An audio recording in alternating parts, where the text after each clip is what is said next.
Hi, this is Mrs. Boykin. Today we're going to be talking about factoring the difference of squares. And so difference, we need to think about, what does the word difference in math mean? That means a subtraction problem. Squares meaning perfect squares, so that we can take the square root of them and end up with a whole number. So it's a subtraction of two squares. So let's take a look at our first problem. Okay, if we were to think about the square root of 4x squared, 4 is a perfect square. The square root of 4 is 2. X squared is a perfect square, and the square root of x squared is x. Let's take and think about our second term. Excluding the sign, we have the square root of 9y squared.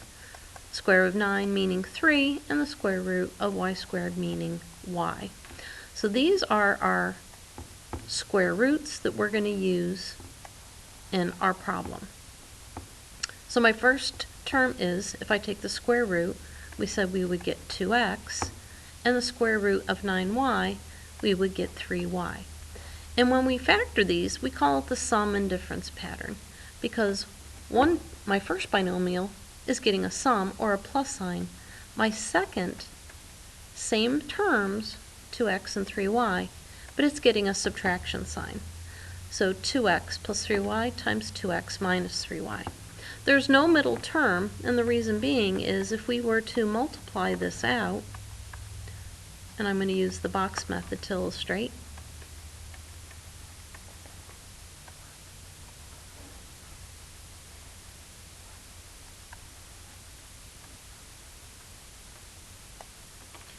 and 2x gives us 4x squared.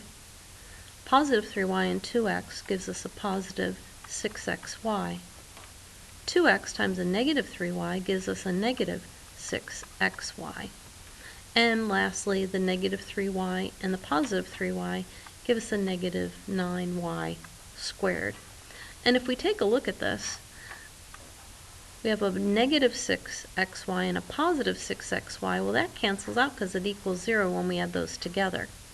Pulling out what remains then, we have 4x squared minus 9y squared, which is our original problem.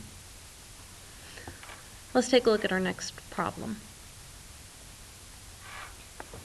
Here's our next problem, and again, when we're looking at a squared minus b squared, remember, we're factoring it and taking the square root of both terms.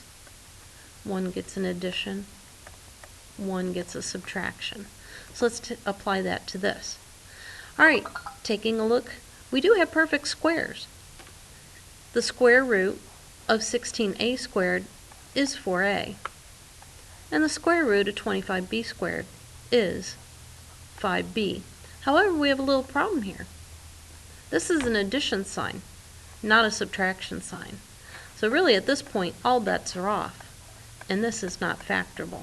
Please do not try to factor when we're adding two squares, because it only applies if we're subtracting. That's why it's called the difference of squares.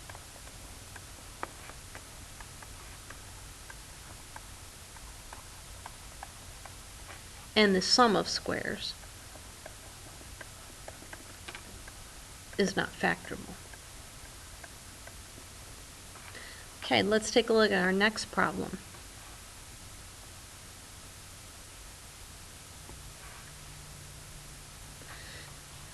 Okay, let's take a look this time. Let's double check. We do have a subtraction, and let's see if these are perfect squares.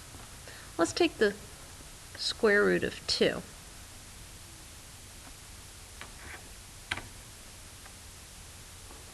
If I go to my calculator screen,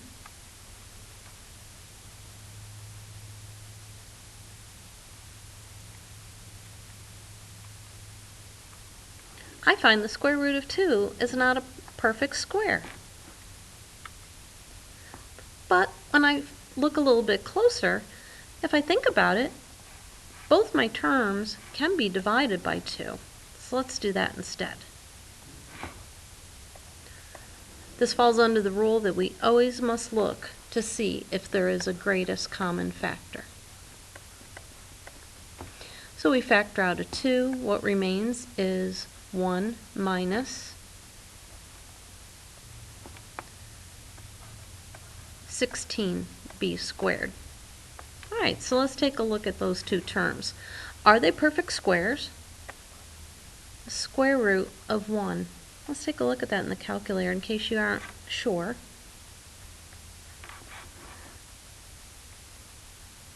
The square root of 1 is 1.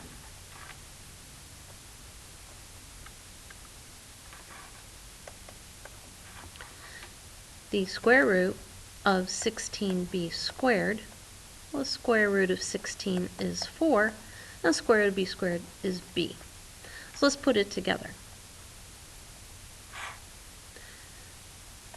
Square root of 1 is 1. Square root of 16b squared is 4b.